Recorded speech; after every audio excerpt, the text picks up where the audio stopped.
going to wait till some people show up here because I have a statement for our government and education minister who's now taken to sending out veiled threats. And that needs to be responded to.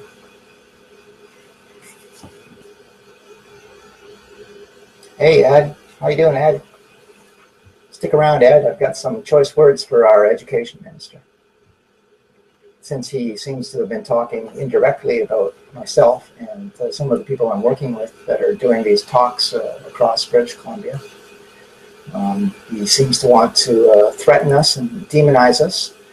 And I'm not the type of person who'll just sit back and do nothing when he does stuff like that, or anybody does stuff like that. I think that these people have figured that out by now, but perhaps they require a reminder. Okay, so I think maybe what I should do is get to my statements. Part of it's going to be prepared. I'm going to try to read from it, because this is very serious what's just happened here the other day. So we had our Minister of Education, Rob Fleming, say to the news some very disturbing comments the other day. I was asking earlier if anybody remembered the tough guy Robert Conrad from back in the 70s and stuff. I'm not sure if it was him, but I'm pretty sure it was him back in the 80s, this tough guy.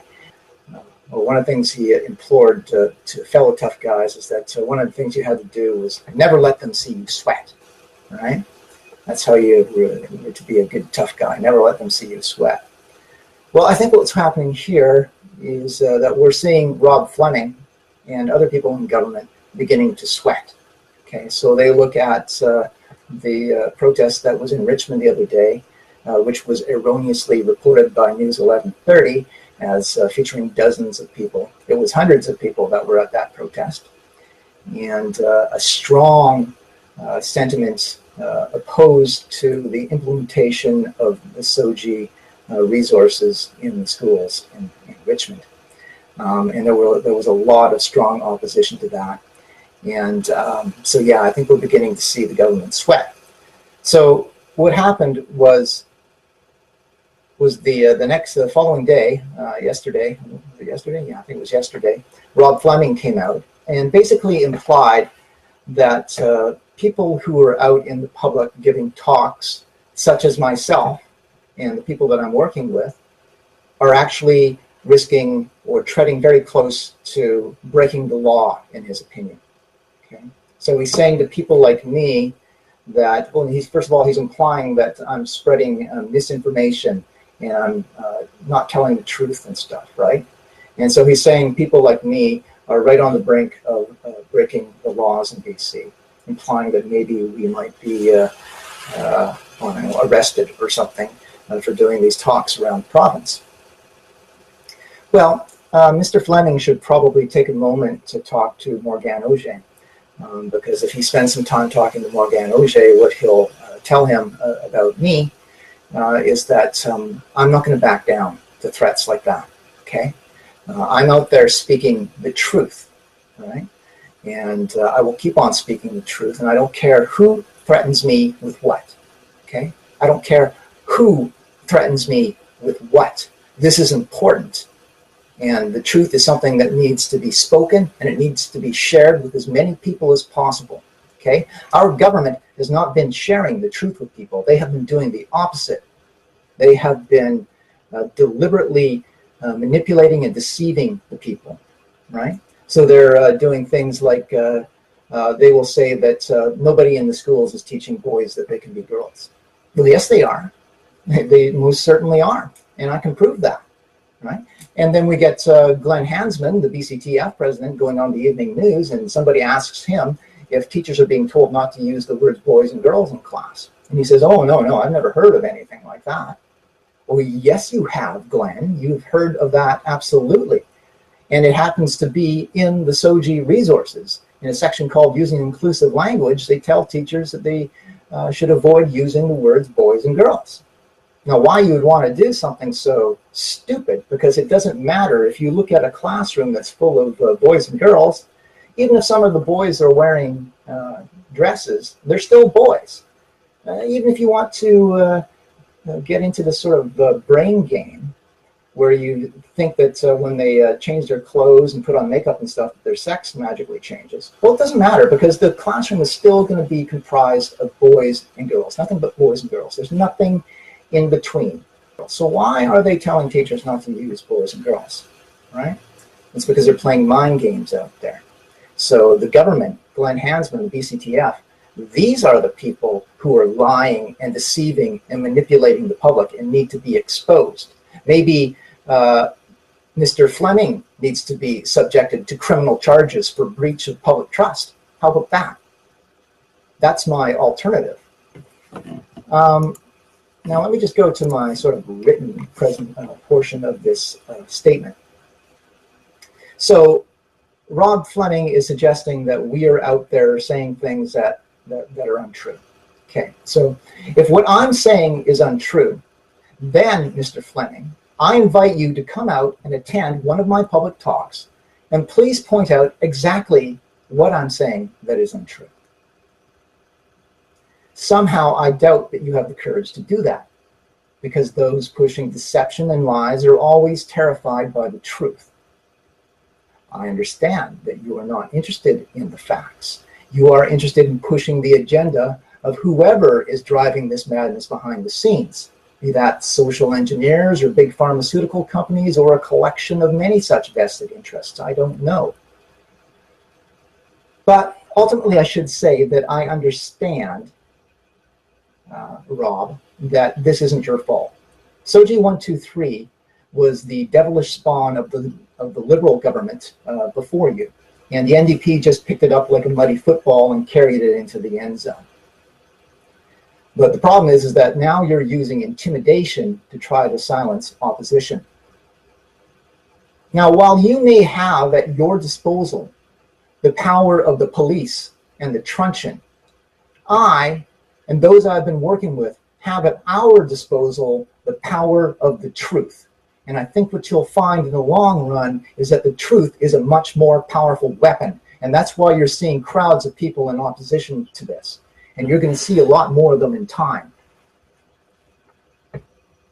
The truth ultimately is what's going to prevail in this argument, and I intend to keep on speaking it. And the truth here is that Soji 123 is a brainwashing program that is confusing our kids and is putting them on potentially deadly pharmaceutical paths. It also tramples religious rights and parental rights. I challenge you, Mr. Fleming, not one of your sophistical assistants, but you, because you're the one who's out there making these statements and sending out veiled threats. So I'm challenging you to come to one of my speaking events, listen, and then debate me afterwards and point out everything that I've said that's untrue. I won't hold my breath waiting for you. Now, Mr. Fleming, you and your friends may envision yourself as did Achilles, namely as the undefeatable hero. But I and the people that I'm working with have identified your weak spots, and Paris is taking aim. You better get ready. I just want to add one final note. The problem with Mr. Fleming and the people at the top of society, including the jackals and the hyenas and the lampreys that are swirling around government, is that you suffer from the confused notion that true power is found in, and I use this in the vernacular, not the religious sense, dharma, or dominance hierarchies. Unfortunately for you, true power is found in bhakti, or supreme devotion to something higher than oneself. Those of us who are devoted to something higher than ourselves, in what Abraham Lincoln called the higher angels of our nature, will continue to speak the truth despite your threats. And we will not cease speaking the truth until Soji 123 is torn apart and its pieces scattered to the wind. So you make note, Mr. Fleming, we are not going to stop. We are going to keep on speaking, and you're just going to have to deal with us. And maybe, if you had any courage at all, you would come out to one of my public talks and point out to me where I'm lying before you go onto national news and talk to the press and say that we're out here spreading misinformation and lies and threatening us with legal action. Right? I've got a challenge out to you right now. Come to one of my talks. Listen, debate me on stage, point out to everybody there in the audience where I'm lying, where I'm wrong. I know you won't do it. Anyway, that's my prepared statement for our government. Okay, if they think that I'm going to stop speaking the truth, right? And I can only speak for myself. I can't speak for everybody that I'm working with, but I feel like most of them are pretty much on the same page as me in the sense that they're not going to speak or cease speaking the truth either. We're just going to keep on speaking, and no threats are going to stop us. It doesn't matter what kind of threats. So I've gotten physical threats. I've had people threaten to kill me, right? That hasn't stopped me. Threats of sending me to jail from our education minister, those aren't going to stop me either. I'm just going to keep on speaking. What I'd also ask of the government and Mr. Fleming to think about is the fact that I am transgender. Okay, so what am I doing, right? And for the press people who might have tuned in that I sent out notice to, you'd think that maybe you would be interested in why I, as a transgender person, am so bitterly opposed to Soji 123. Right? I haven't seen a whole lot of interest from the local press as to why I'm in this debate and have been such a vocal opponent of Soji 123. I do want to sort of take a moment to clarify, now that we're talking about press, and make the press understand who I am and what my affiliations are. So people sometimes say that I'm part of Culture Guard. I'm not part of Culture Guard. I've got nothing to do with Culture Guard. I was invited to speak at one Culture Guard event in Campbell River, and that's pretty much the extent of my involvement with Culture Guard, although we did work with them when we did the protest in Victoria, not directly, sort of indirectly. So I'm not part of Culture Guard. I'm an independent speaker.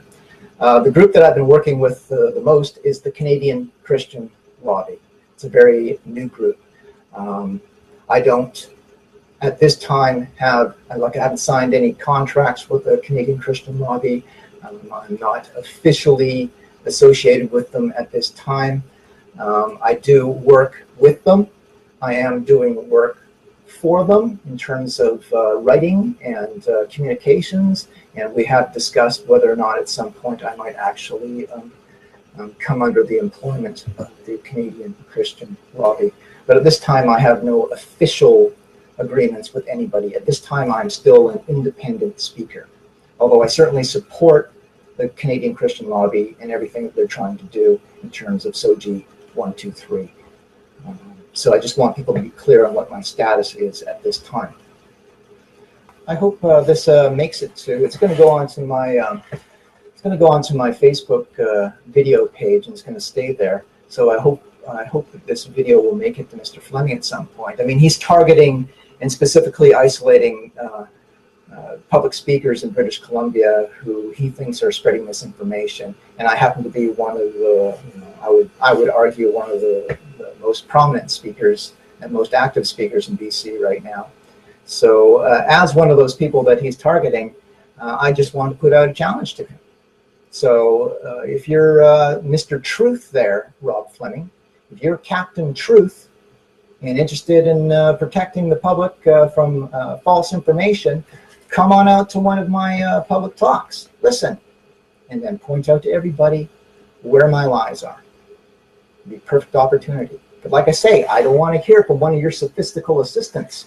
Okay, I want to hear from you, because you're the one who's in front of the press making all of these comments. You think you know so much about what's going on. Actually, I don't think you know squat. I don't think you know hardly anything about Soji 123. which begs the question of where are you getting your information and why are you pushing it so hard, right? What is driving this? Is this like a social engineering agenda? Is this being pushed by LGBTQ radicals?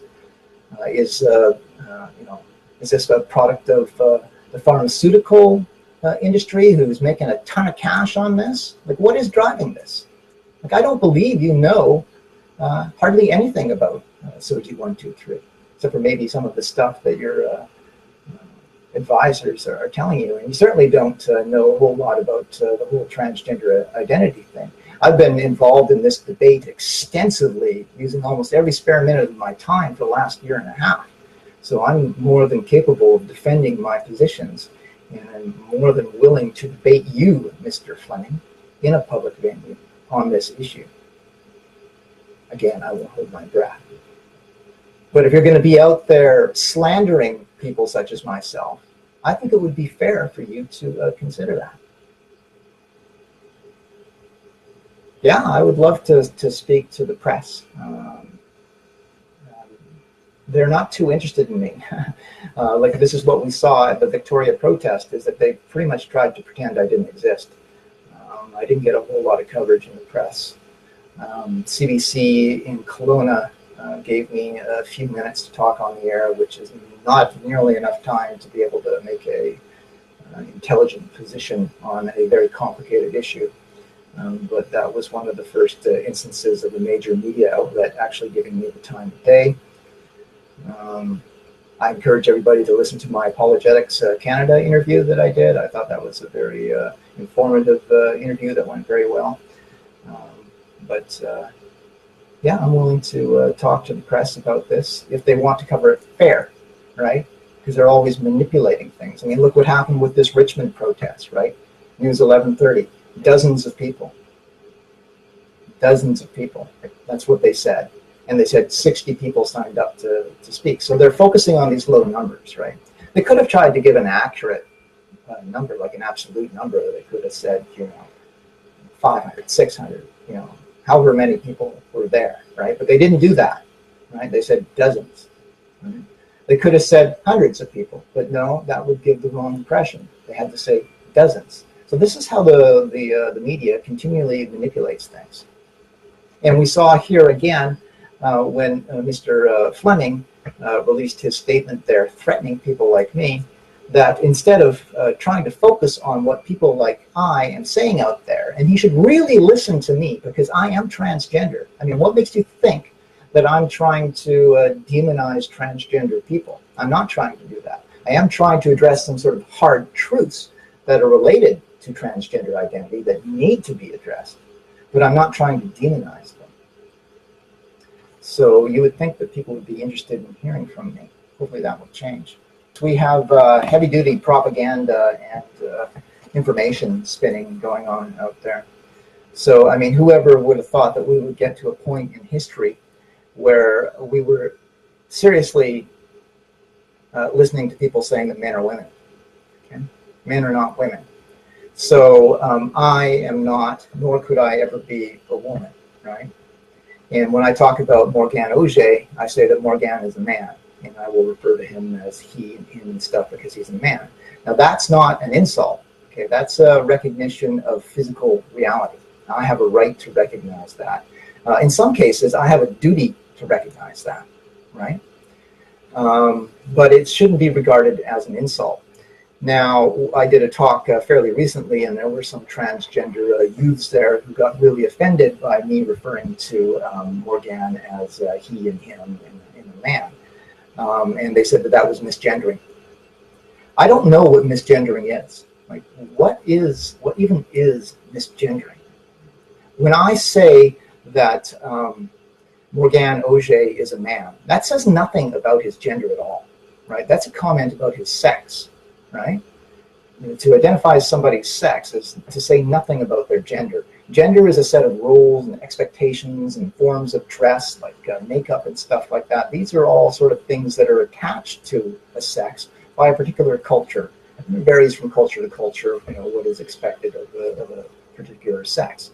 But when you say that somebody is a man, or when you say that somebody is a woman, you're saying nothing about their gender whatsoever. It's actually really difficult to identify gender, and they had this problem with Bill C-16 in trying to define what transgender was, right? It's something that's very difficult to identify. But we need to get this straight, because this is part of the language games that they're playing. They're conflating gender and sex. Okay, these are totally different terms. We need to understand that sex refers to your biological reality in terms of whether you're male or female. And this is determined at the chromosomal and DNA level. That's sex, okay? Gender is, long hair, it's eyeliner, it's, maybe skirts and types of jewelry and stuff like that. This is all gender. But you don't identify gender using man or woman or boy or girl. That's incorrect use of the term. Anybody can take on the opposite gender. So anybody can take on all of the roles and expectations and forms of dress of another gender. That's easy to do. I do it. Anybody can do it. I am transgender. That's something that's really easy to do. But nobody can become the opposite sex, right? You cannot, there's never been a single instance in history where we've seen a man changed into a woman. We've seen them physically butchered and mutilated, and drugged up on various things, but we've never seen somebody actually turn from a man to a woman. That's not something that's possible, right? But if you conflate the two words, gender and sex, you can see why we now have men claiming to be women. It's because they've conflated those two words. So we need to keep those separate. Unfortunately, one of the things that they're doing with Soji right now in school is they are deliberately conflating those two words to foster this environment of confusion. And this is one of the things that I address in my presentations, that I'm hoping Mr. Fleming will come down from his high horse and listen to, and maybe engage me, and then maybe in a public forum, see if he's got the bravery, we'll say, to say that I'm a liar, right? Come say that to me in a public presentation, right? We'll have a little debate. It's not going to happen, though, because people who push deception and lies are terrified by the truth, and they will not allow themselves to be brought into a forum where truth is at the forefront. So I don't expect to hear from or see Mr. Fleming. But, it's easy to find me out there. Just go to my blog. You can go to my blog or my Facebook, and you can contact me if Mr. Fleming wants to attend one of my presentations. By all means, I welcome you. So yes, Bill Walcott. I need to talk about the Bill Walcott thing, because people keep asking me about Bill Walcott and what my position is there and what my role is there. I'm not sure what my position is 100% on Bill Walcott. Bill and I obviously are, even visually you can figure that out, but Bill and I are obviously quite different people and have quite different worldviews. I'd say he's more sensational than me, but only maybe in a political sense. Obviously I can dress up kind of sensational and all, but Bill's kind of sensational in a different way, and that, I guess, is his stick. But I did agree to testify at his tribunal hearing that was brought by Morgane Auger, and testify on behalf of free speech and reality, and talk about some things specific to transgender identity that might be relevant. I said I would do that. I am interested in free speech. Free speech is something that needs to be vigorously defended. Whether or not you agree with what somebody says is irrelevant. As Noam Chomsky said, if you do not support free speech for opinions that you despise, then you really don't support free speech at all. So that's what the speech issues boil down to for me. I'm also trying to support free speech by vocally saying things that I'm not supposed to say, right? Officially not supposed to say, like that Morgane Auger is a man. And I'll say that, and I'll say that to his face if I get the opportunity, because it's a recognition of reality, and it is not offensive. It is a fact. He may not like the fact, but it is a fact. And in a society that is comprised of so many different beliefs. The only way we can maintain order is to make sure all of our beliefs are tethered to physical reality. Right? This sort of takes us to that whole idea of the separation of church and state, which is sort of based on the same thing. The only thing that's going to keep sanity in government, the only thing that's going to keep order, is if everybody is tethered to physical reality, physical, testable, knowable reality, right? So I have a right to physical reality. And the physical reality is that Morgan is a man, just like me. And I actually am of the opinion that transgender-born males, like me, need to come to terms with the fact that they are actually male, and know that that's not it's not necessarily a bad thing, right? I mean, it's not a bad thing. That's what you are. So somebody said to me that I'm not trans. Somebody who obviously knows nothing about the definition of the word transgender. This person said to me that I'm not transgender because I identify as a male. I am transgender. You can tell that I'm transgender just by looking at me. Again, this gets back to the fact that anybody can be transgender. So I am transgender. And I don't identify as a male. I am a male, right? This is back to sex and gender again, right? Sex is not something you identify as. Sex is something that you are, right? So I don't identify as a male. I am a male, just like Morgan, right?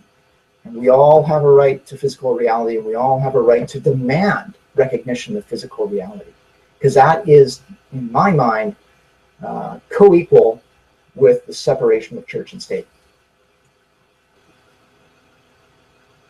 Of course, I should be allowed an opinion, Esther. That's getting increasingly difficult these days. And in fact, our education minister is implying that my having an opinion might be criminal or something, right? Well, whatever. If Rob Fleming wants to arrest me, come arrest me. Okay, and that's another thing that I wanted to say to Rob Fleming. Okay, so he talks about all of this misinformation. He talks about the hatred that's being spread out there. I happen to know pretty much all of the major speakers who are speaking against SOGI 123 in British Columbia, and none of them are promoting hate. But if you want to charge somebody as a hate criminal or whatever crime you want to charge them with, you come charge me, okay? You come charge me first. You come through me, all right? Because most of what these other people are saying, I've been saying too, okay? So if you want to charge somebody, there's another thing. Show some courage. You come charge me, okay?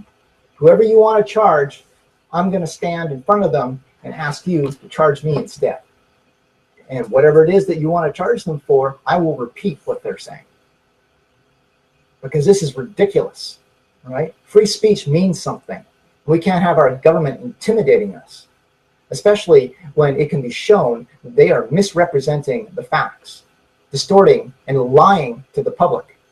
The public needs to be made, first of all, the public needs to be made aware of that. And that's what we're doing by going out and giving public talks. And after we have made them aware of that, then we all, as a society, need to collectively ask why our government is deliberately deceiving and manipulating us. That is a very serious issue. And if we just roll back a bit to the fact that I said that SOGI 123 was basically the devilish product of the Liberal government, so the previous government here in BC.